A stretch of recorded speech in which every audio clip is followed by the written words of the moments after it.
नमस्कार प्यारे छात्रों, आज के इस ट्यूटोरियल में आप सभी का स्वागत है। पंचम अध्याय जननी तुल्य वत्सला, इस पाठ को हम पढ़ेंगे।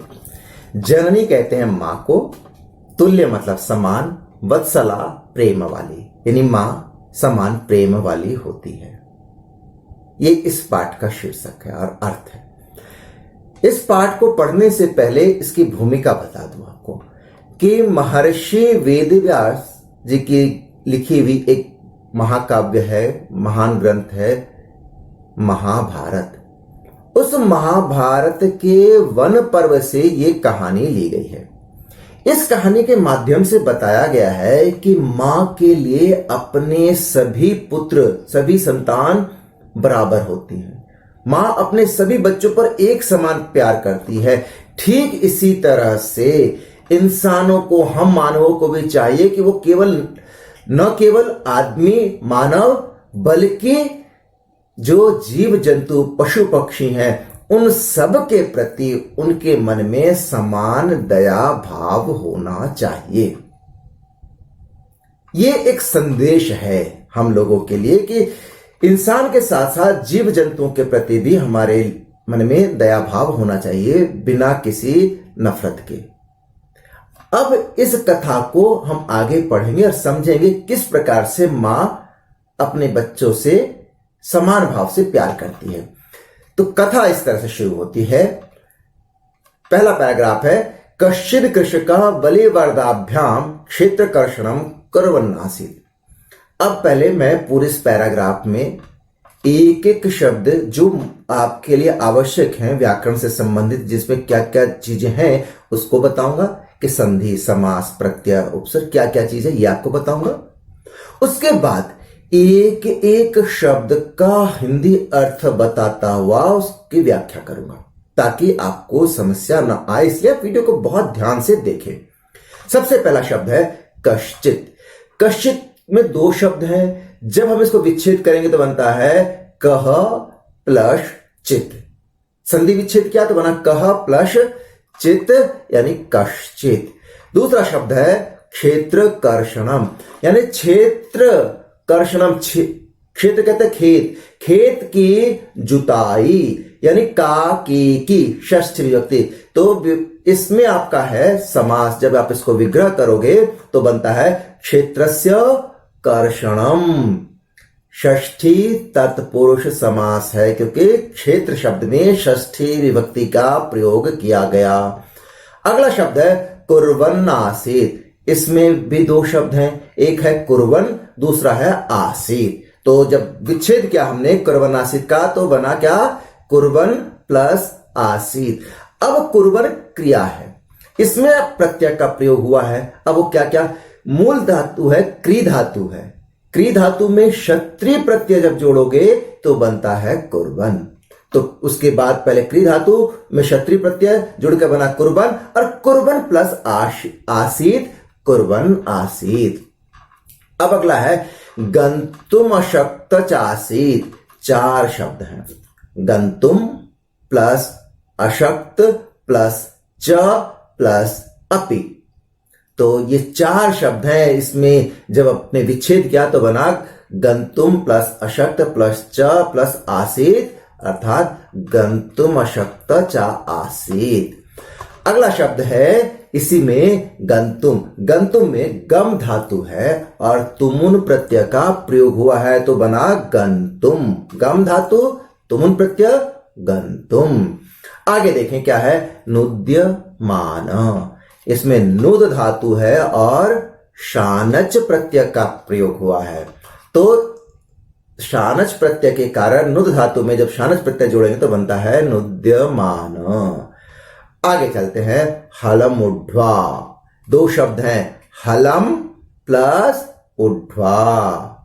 हलम प्लस उड्ढ्वा जब इसको संधि करेंगे तो बनेगा हलम उड्ढ्वा। अब इसमें उड्ढ्वा क्रिया है। अब इसमें क्या है, प्रत्यय है। कौन सा प्रत्यय, वह धातु और कत्वा प्रत्यय का प्रयोग हुआ है। आगे चलिए, आगे है नोत्थित। न प्लस उत्थितः। ये दो शब्द हैं। विच्छेद क्या? संधि विच्छेद, तो बना न प्लस उत्थितः। अब एक तो ये हो गया। अब उत्थितः में आपका क्या क्या चीज है, अब इसमें देख लेते हैं। न को अलग कर दीजिए, बचा आपका उत्थितः। उत्थितः में उत आपका उपसर्ग है, स्था धातु है और फिर उसमें कता प्रत्यय का प्रयोग किया गया तो बना उत्थिता। अब आगे चलते हैं, अगला शब्द लेते हैं उत्थापयतुम।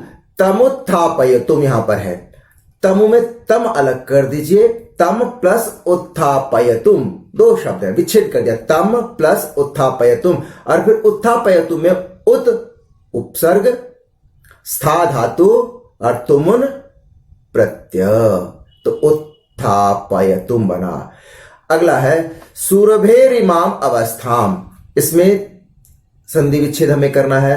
सुरभि, सुरभे प्लस इमाम प्लस अवस्थाम, सुरभे प्लस इमाम प्लस अवस्थाम मिलकर बना सुरभेर इमाम अवस्थाम।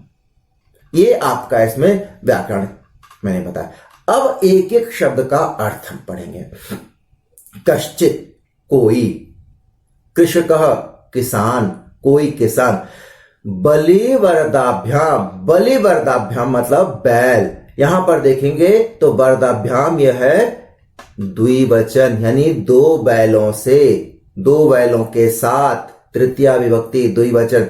कोई किसान दो बैलों के साथ यानी दो बैलों से क्षेत्र कर्षणम, क्षेत्र की जुताई के को कुर्बन आसित कर, कुर्बन कर रहा, आसित था, क्षेत्र की जुताई कर रहा था। कोई किसान दो बैलों से खेत जोत रहा था।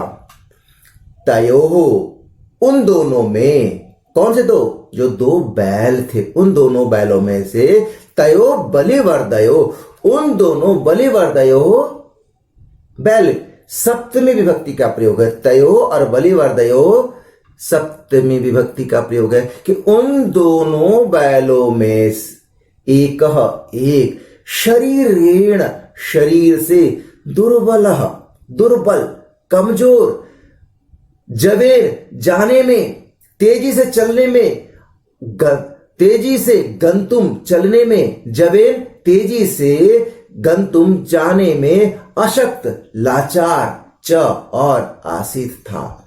उन दोनों बैलों में से एक शरीर से कमजोर, तेजी से चलने में लाचार था, बेबस था, तेजी के साथ चलने में लाचार था। उन दोनों में से एक कमजोर बैल था।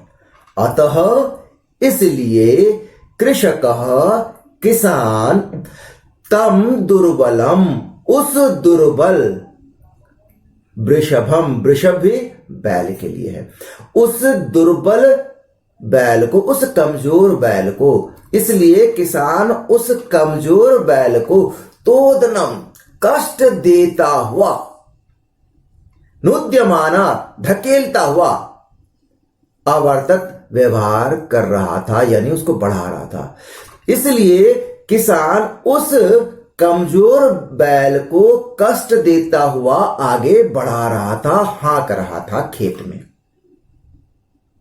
सह वृषभः, वह सह ऋषभः, वह ऋषभ यानी बैल, ऋषभ इसका पर्यायवाची शब्द है वृषभ।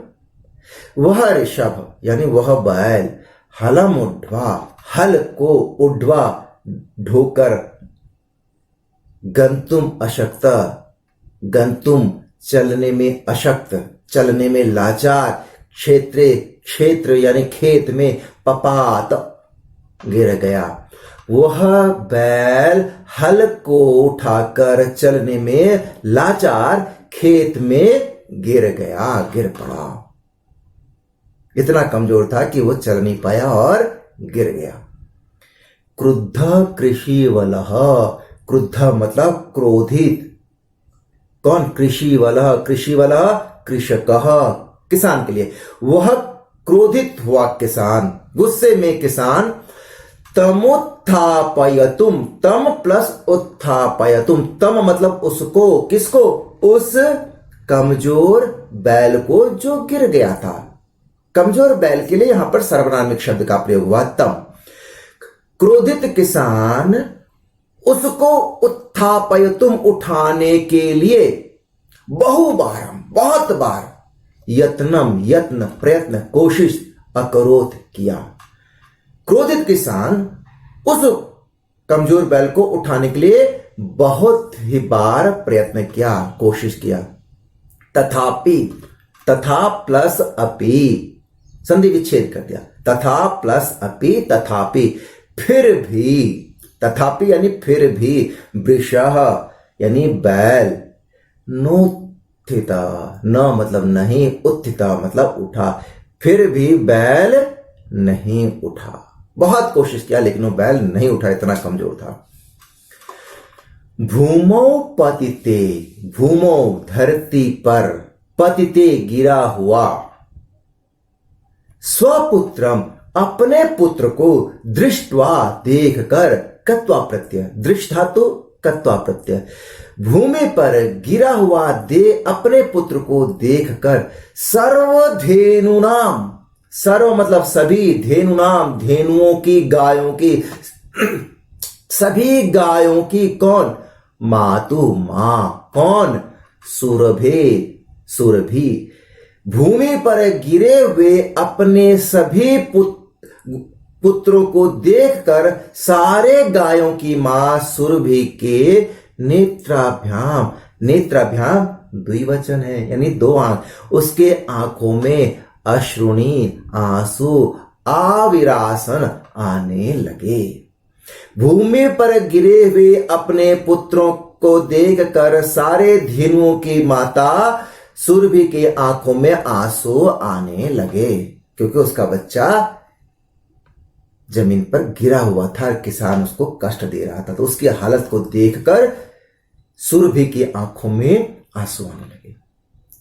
सुरभि इमाम अवस्थाम, क्योंकि वो गाय, जो सुरभि गाय थी, सभी गायों की मां सुरभि रोने लगी, तो सुरभि, उस सुरभि की इमाम, इस अवस्थाम, अवस्था को, इस अवस्था को दृष्टवा देखकर, सुरभि की इस अवस्था, ऐसी स्थिति को देखकर, ऐसी हालत को देखकर, यानी सुरभि को रोता हुआ देखकर, सुरभि की इस अवस्था को, इस स्थिति को देखकर, सुराधिपः, सुरों का अधिप राजा, सुरों का राजा, सुर कहते हैं देवता, अधिप कहते हैं राजा, देवताओं का राजा, समास है देवताओं का, कौन सा समास, का के की षष्ठी, तो षष्ठी है तो षष्ठी तत्पुरुष समास।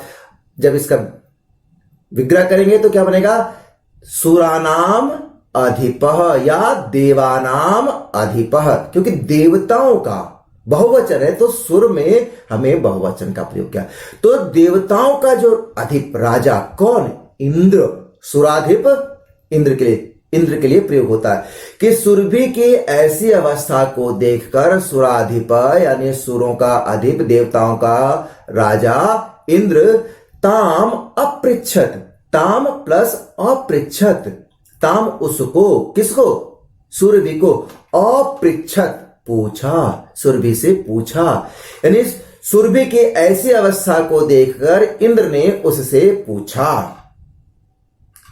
ऐ शुभे, हे शुभेश, कल्याणकारी, हे कल्याणी, हे कल्याण करने वाले, हे मंगलकारी, किमेवम, रोदिशी, किमेवम, किम प्लस एवं, किमेवम क्यों, रोदिशी रो रही हो, तुम साइलेंट यहां पर, क्यों रो रही हो, तुम क्यों रो रही हो, उच्चताम इति, उच्चताम कहो, बताओ क्यों रो रही हो तुम, साच, सा मतलब वह, कौन, गाय, और वह गाय आगे बोलती है। अब वह गाय अपनी कथा बताती है, क्या है, क्या बोलती है कि वेनिपातो नवः कश्चित दृश्यते त्रिदशाधिपः, अहम तो पुत्रम शोचामि तेन रोदिमि कौशिक।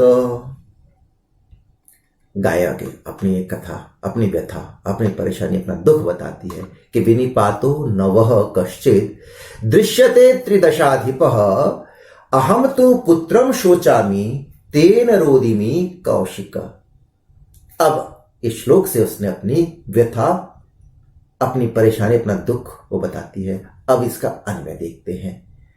उसने कहा, क्या अन्वय क्या है?